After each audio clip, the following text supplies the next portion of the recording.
Olá, bem-vindo a Mercados e Negócios, que hoje entrevista o conselheiro do Conselho Federal de Economia e professor de Economia e Mercado da Unesc, Sebastião Demuner. Nós vamos conversar sobre as medidas que o governo brasileiro tem tomado para tentar superar a crise e a forma que isso tem afetado a vida das pessoas. Professor, obrigado por sua presença aqui em Mercados e Negócios. Professor, eu queria começar essa entrevista perguntando ao senhor de que forma o senhor acha, quer dizer, que as medidas que o Joaquim Levy, o ministro, tem tomado, se o senhor acredita que essas medidas realmente podem ajudar o Brasil a sair dessa crise que ele próprio se meteu? Na verdade, a grande crise brasileira hoje chama-se crise econômica, crise política, né? Existe um embate político muito grande, onde o governo não detém mais a maioria do Congresso, e tudo que ele leva com propósito para alterar o cenário econômico, ele chega lá e sofre restrições. Ele até tem boa intenção no Congresso, nas ideias econômicas, mas se ele não conseguir esse apoio político dentro do Congresso Nacional, ele vai ter dificuldades com relação a esse pacote de ajuste que ele está propondo aí. Você acredita então que a crise política é pior do que a crise econômica? A crise política ela é pior porque ela gera um descrédito internacional, gera um ar de que o país está sem controle, está quase ingovernável, existe um embate entre o executivo e o legislativo, e isso repercute muito mal para o cenário internacional. Então o que acontece? Os investidores eles ficam ansiosos e preocupados em investir num país onde eu não tenho direcionamento, eu tenho um problema de liderança, uma liderança que não detém um domínio da situação que está acontecendo hoje no Brasil. Agora, do ponto de vista econômico, estritamente, quer dizer, o senhor acha que as medidas do ajuste que estão lá no Congresso, quer dizer, se o Congresso respeitar a vontade do Executivo, né, e aprovar o que o Executivo pediu, o senhor acha que elas vão trazer resultados para a economia brasileira, efetivamente? Sempre trazem resultado esses ajustes. É lógico que precisam ser feitos mais algumas alterações no que diz respeito, por exemplo, à reforma ministerial, a economias internas, desperdícios que existem no governo que poderiam ser melhorados. Mas esse ajuste também vai trazer melhorias para o país, vai trazer melhorias econômicas e vai trazer também o mais importante, que é uma credibilidade nas reformas que estão sendo feitas. É uma credibilidade que para o investidor e falar assim, não, o país está querendo melhorar, as reformas estão sendo feitas e as pessoas estão acreditando nesse país. Agora, que podem ser melhorados? Podem, com relação a economias com despesas de viagens, seminários que poderiam ser cortados, reforma ministerial, sempre passagens aéreas. Então, podem ser feitas mais coisas que eu acredito que deve estar ser planejado para um segundo momento do reajuste. Quer dizer, porque é isso que o empresariado e a população reclamam. Quer dizer, o governo está pedindo para a gente cortar na carne, quer dizer, aumentando o custo da folha de pagamento para alguns setores, aumentando a carga de impostos, aumentando a taxa de impostos, reduzindo a atividade econômica para conter a inflação. Quer dizer, são uma série de medidas que o governo tem colocado na direção do cidadão, na direção do empresário. Mas, quando se trata de cortar na própria carne, o governo não tem feito isso. Por exemplo, não reduziu o número de ministérios. Tem ministérios demais, todo mundo diz, para que tanto ministério? Cada ministério tem toda uma lista de funcionários que tem um custo para mim, para o senhor, para todo mundo. Quer dizer, por que o senhor acha que o governo não fez isso primeiro para dar o exemplo? Quer dizer, seria assim, eu vou cortar primeiro na carne, depois eu peço para você cortar. O governo fez ao contrário, você primeiro corta, depois eu penso se eu vou cortar. Num segundo momento, como o senhor disse, eu vejo se eu vou cortar. Por que isso acontece no governo quando todo mundo sabe qual é a direção que tem que ser tomada? Porque houve falha no planejamento desse ajuste. Por exemplo, aquela questão da jornada trabalhista, de retirada de conquista trabalhista, eles não procuraram as centrais dos trabalhadores para explicar qual era a ideia. Essa foi uma grande falha. A segunda falha foi ter uma conversa antes com o Congresso Nacional, porque olha, nós vamos chegar lá com essa proposta, não tem liderança para isso. A terceira grande falha foi exatamente essa, não serviu de exemplo. Mas por que não teve esse exemplo de cortar na própria carne? Porque existem os acordos. A partir do momento que eu cortar lá meia dúzia de ministérios, são meia dúzia de aliados que vão ficar sem, entre aspas, até sem empregos, pessoas que... Então eles começaram a refletir dessa forma. Então foi um grande erro. Ela poderia ter se desgastado dessa forma, de não ter, de perder os aliados, digamos assim, ou desagradar alguns aliados, mas ao mesmo tempo ganharia credibilidade com a população. Falar, não, o governo está cortando a parte dele e nós também vamos fazer a nossa parte de sacrifício. Essa foi a grande falha do governo federal. Quer dizer, o que o senhor acha que o governo tem que fazer efetivamente do ponto de vista de recuperar a economia para que a gente veja essa luz no final do túnel? Quer dizer, com o dólar a 3,50 já batendo aí, quer dizer, com as pessoas não conseguindo mais realizar os seus sonhos de casa própria, de um carro novo, de móveis novos, quer dizer, o que precisa ser feito efetivamente, na sua opinião, para que esses sonhos voltem para a mentalidade do brasileiro? Na verdade, o governo precisa fomentar a economia, né, de alguma forma. Então, os últimos anos, o governo o grande interlocutor econômico, através do BNDES, ele financiava toda a nossa economia. Agora, o que o governo precisa fazer urgente é controlar os gastos públicos, não tem condições. Se ele não conseguir controlar os gastos públicos, ele vai ter dificuldade com relação à credibilidade, vai ter dificuldade com relação a novos investimentos, porque não vai sobrar dinheiro para custeio. Ele vai ter que apenas viver para pagar conta, pagar salário, e não vai ter condições de manter essa máquina que está aí. Então, esse é o grande segredo para o governo hoje, que ele tem que fazer. A gente vê esse exemplo no Rio Grande do Sul, né? O Rio Grande do Sul praticamente está falido, né? Quer dizer, todo o dinheiro que entra é para pagar funcionário e nem isso dá para pagar mais, já está parcelando. Quer dizer, aqui no governo do estado, o governador Paulo Artung já começou a fazer o ajuste, logo que assumiu, de, olha, não tem dinheiro, vamos cortar um monte de coisa. As pessoas reclamaram dele, mas agora o senhor acredita que ele tomou a decisão certa comparado com o Rio Grande do Sul, ou aqui pode acontecer a mesma coisa que aconteceu no Rio Grande do Sul? Não, o governador, quando ele assumiu esse ano, ele tomou a medida mais racional.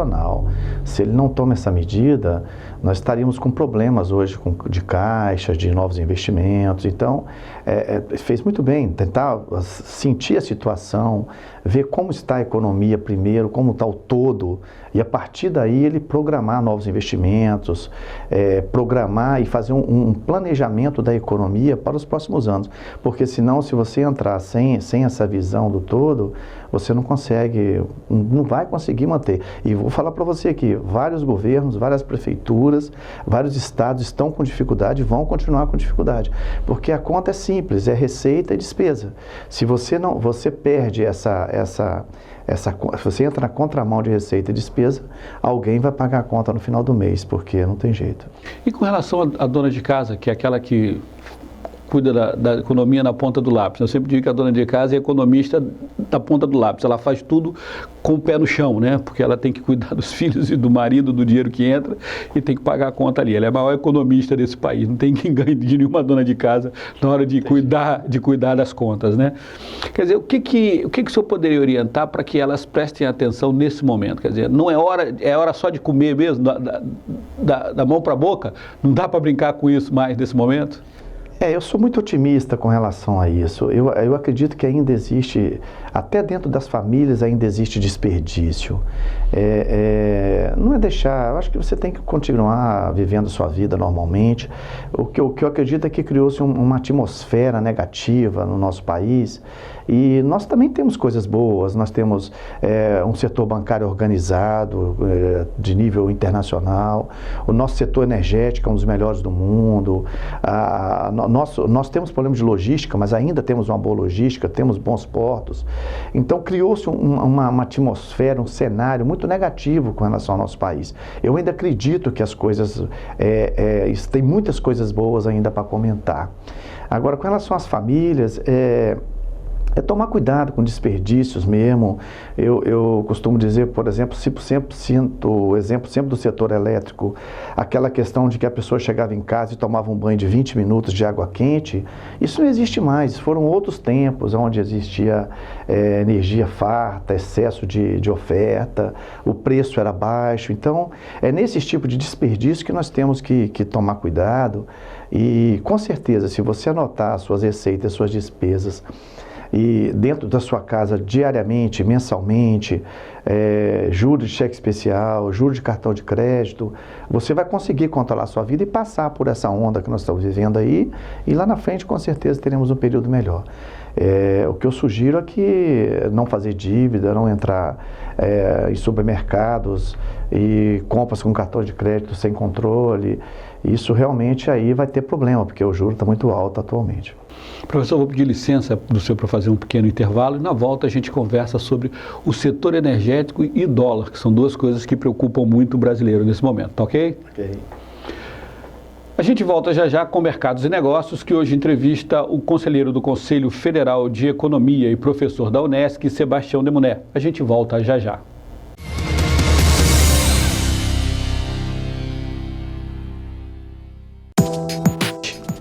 Quer saber o que acontece na Grande Vitória?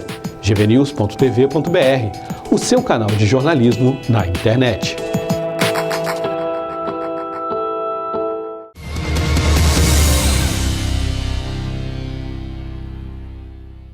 Estamos de volta com Mercados e Negócios, que hoje entrevista o conselheiro do Conselho Federal de Economia e professor de Economia e Mercado da Unesc, Sebastião Demuné. Professor, no primeiro bloco a gente estava fazendo uma análise de como está a economia no país hoje, né? A dona de casa controlando tudo, é melhor reduzir o banho, não comprar o cartão de crédito, evitar entrar no supermercado sem a listinha, comparar preço, quer dizer, aquela receita do dia a dia que todo mundo tem que seguir para não ter problemas aí no meio da crise.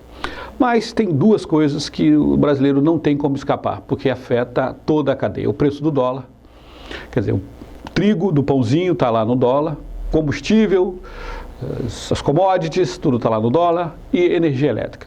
Tudo está na energia elétrica. O banho que o senhor falou, o pãozinho que eu falei. Quer dizer, então nós temos essas duas coisas que estão pesando efetivamente no dia a dia do brasileiro, sem contar a taxa Selic, que bota a taxa de juros no cartão de crédito, bota a taxa de juros no cheque especial, e o brasileiro, quer dizer, o governo incentivou o brasileiro a se endividar nos últimos anos.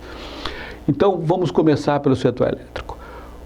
Quando a gente pode se livrar dessa bandeira vermelha que está aí, que agora é verde, amarelo e vermelho, a gente está no vermelho já há alguns meses, quando que a gente vai se livrar desse raio, desse vermelho, professor?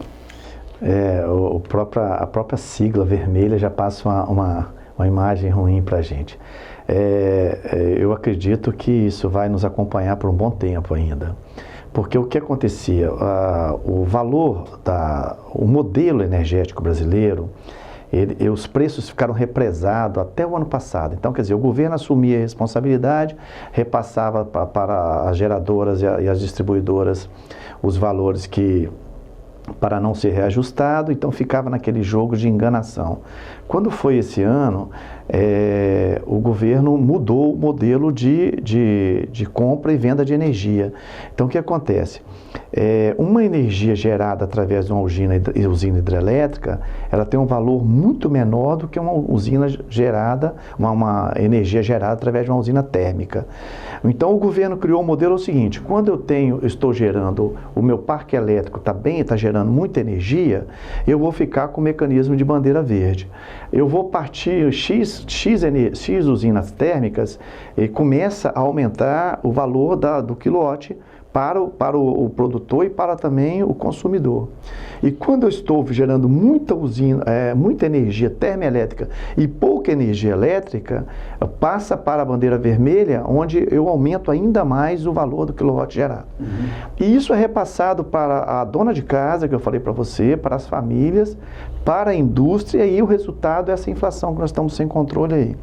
Então, não deveria ter feito isso, deveria ter feito, volto a falar, no planejamento do reajuste de energia, porque quando eu repasso para o produtor, a cadeia produtiva, Tudo está envolvendo energia elétrica. A pessoa para fazer o pão envolve energia elétrica, para fazer o vidro envolve energia elétrica, tudo a energia elétrica está inserida. Então, se não chover, se as nossas bacias não receberem água dos seus afluentes, com certeza, e continuarmos partindo da usina térmica, nós teremos problemas com relação ao preço da energia elétrica. Mas o governo já começou a desligar as termoelétricas. Por que ele começou a desligar essa situação? Começou a desligar porque ele está percebendo que ele pode ainda usar o parque hidroelétrico dele, através de linhas de interligações, e por questões estratégicas também, para não continuar sobrecarregando as famílias e as empresas como estava sobrecarregando. Mas manteve a bandeira vermelha, você vai ganhar mais dinheiro em cima da gente usando menos energia. Não é. Existe todo um contrato com relação a isso. Aí eu vou ser justo. Se você entrar no site da ANEEL, você vai ver quanto você vai pagar no seu próximo mês. Então, eu acredito que esses 3 meses nós vamos continuar na bandeira vermelha.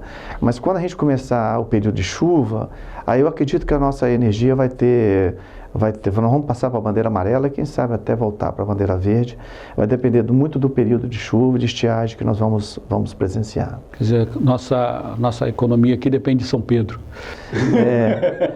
Exatamente, o nosso parque de geração, ele é muito hidráulico, né? Então a gente vai poder contar com isso. Agora, mas também existem novos investimentos aí em energias renováveis. Eu acredito também que a longo prazo, como eu falei no início, o nosso setor elétrico é muito organizado, as empresas são muito organizadas, existem procedimentos, você pode observar com relação a apagão, há muito tempo que não tem. Isso também tem que ser levado em consideração com relação a toda a estrutura econômica do país.